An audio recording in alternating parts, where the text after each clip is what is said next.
Olá, sejam todos bem-vindos ao canal Darlene Kids. Realmente estava sumida, às vezes não tenho tempo, às vezes é um barulho muito grande para poder gravar, mas hoje eu quero compartilhar com vocês uma história. Essa história que eu escrevi sobre a Páscoa verdadeira e também quero dizer para vocês que os desenhos aqui lindos e maravilhosos foram ilustrados pela minha amiga Camila Pontes, minha irmã em Cristo, e é um prazer compartilhar com vocês sobre esta história. Então vocês fiquem atentos até o final. Então, muitas pessoas ficam perguntando como é a Páscoa, como foi que começou.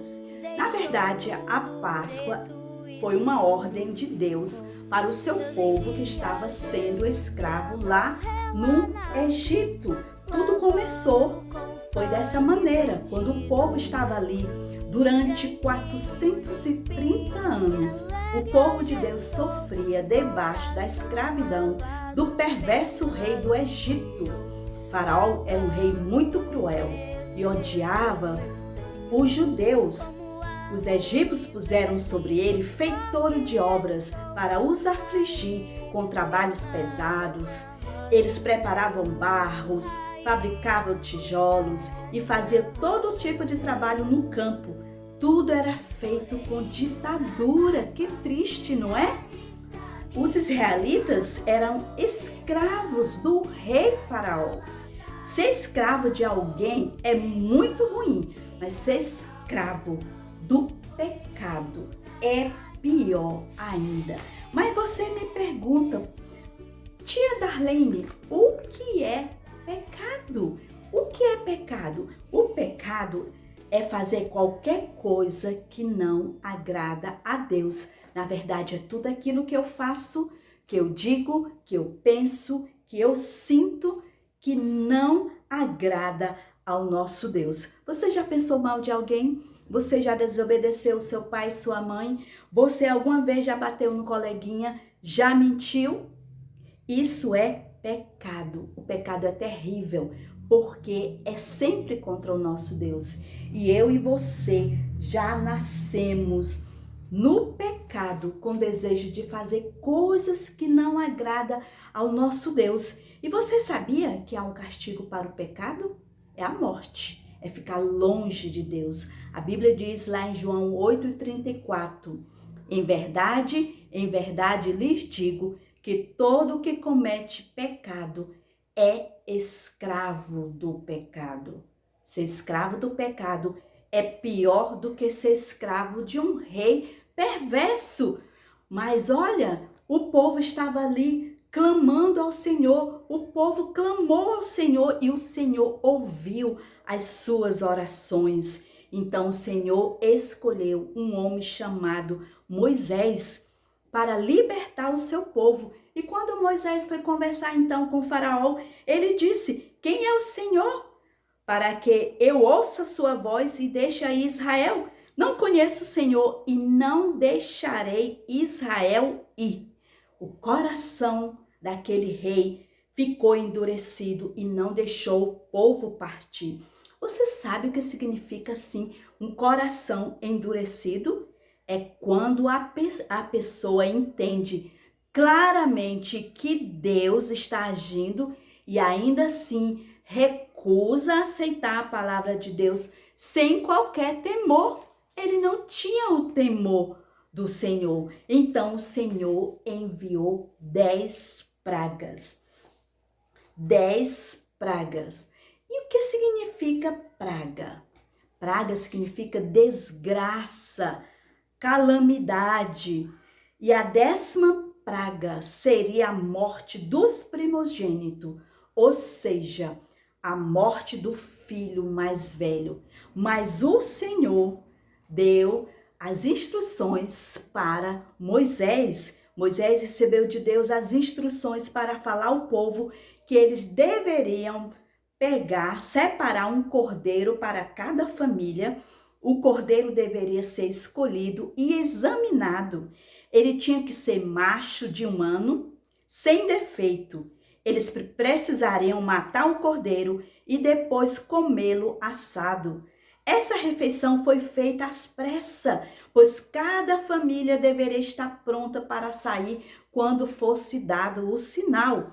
E o Senhor também havia dito para Moisés que cada família deveria colocar o sangue do cordeiro nos umbrais das portas, pois ele disse: quando eu ver o sangue, passarei por vocês, ou seja, passarei por cima. A palavra Páscoa, na língua hebraica, significa passar por cima. Então, os hebreus mergulharam ramos de uma planta chamada isopo e com uma bacia com sangue aplicaram a viga superior da porta e suas ombreiras. A Bíblia diz que o povo inclinou e adorou a Deus e fizeram exatamente como o Senhor havia ordenado a Moisés e a Arão. Quando a palavra de Deus diz: e Deus viu os filhos de Israel e atentou para a sua condição, nos mostra a misericórdia e o amor de Deus que ele tem por mim e por você, como também ele tinha para aquele povo.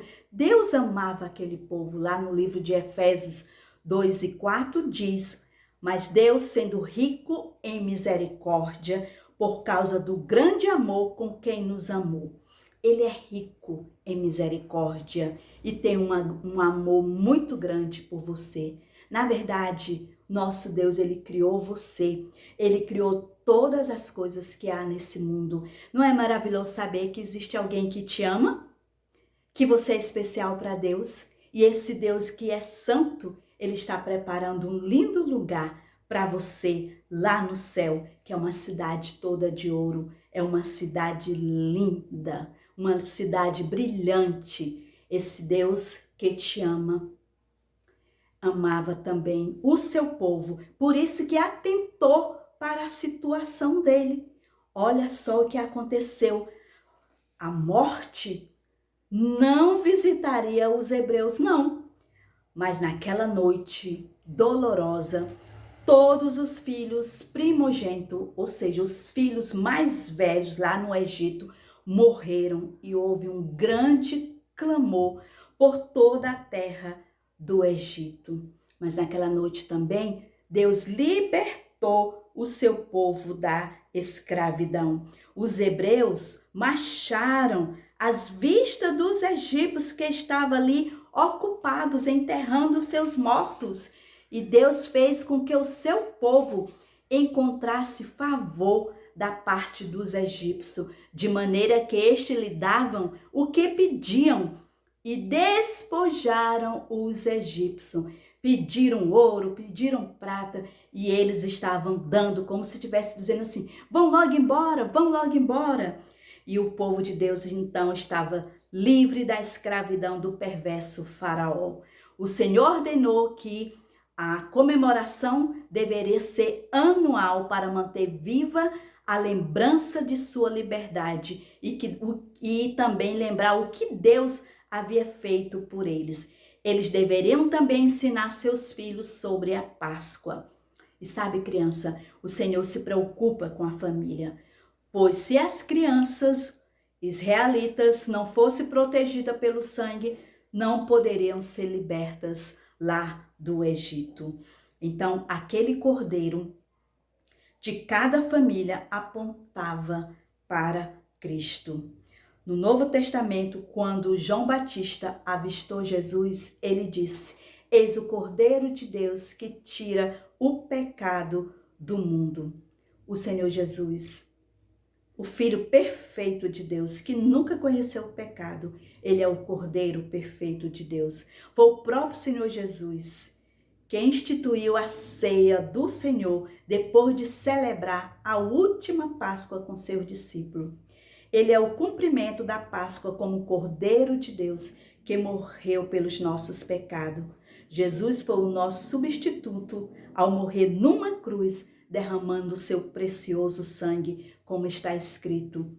E o sangue de Jesus, seu Filho, nos purifica de todo pecado. Seu sangue derramado não apenas cobre, mas limpa de todo pecado. O Filho perfeito de Deus não somente tomou o nosso castigo, Mas olha só, ele derramou todo o seu sangue. E a Bíblia diz que ele venceu a morte. E quando as mulheres foram ao túmulo, levando óleos que haviam preparado, encontraram a pedra removida do túmulo. 2 anjos lhe disseram: por que vocês estão procurando entre os mortos aquele que vive? Ele não está aqui, mas ele ressuscitou. Ressuscitar é viver de novo. Jesus está vivo e ele quer te libertar da escravidão do pecado. E hoje nós comemoramos a Páscoa, lembrando da morte e ressurreição do Senhor Jesus. Pois Jesus, nosso Cordeiro da Páscoa, foi sacrificado. E há um versículo também na palavra de Deus que diz assim: carregando ele mesmo em seu corpo sobre o madeiro os nossos pecados, para que nós, mortos para os pecados, vivamos para a justiça. Jesus é o nosso Salvador. Você já creu em Jesus como Senhor e Salvador? Se não fez ainda, peça perdão, converse com Jesus. E você, criança que já tem Jesus como Senhor e Salvador, você que já tem Jesus, já pediu perdão a Ele dos seus pecados, você pode fazer uma coisa, você pode contar para os seus amigos sobre a verdadeira Páscoa, porque os seus amigos precisam conhecer o Cordeiro de Deus que tira o pecado do mundo. Espero que vocês tenham gostado dessa história. Compartilhe com seus amigos, compartilhe com seus familiares dessa história verdadeira que está na Bíblia, o livro de Deus. Que Deus te abençoe. Um beijo para todo mundo e até a próxima.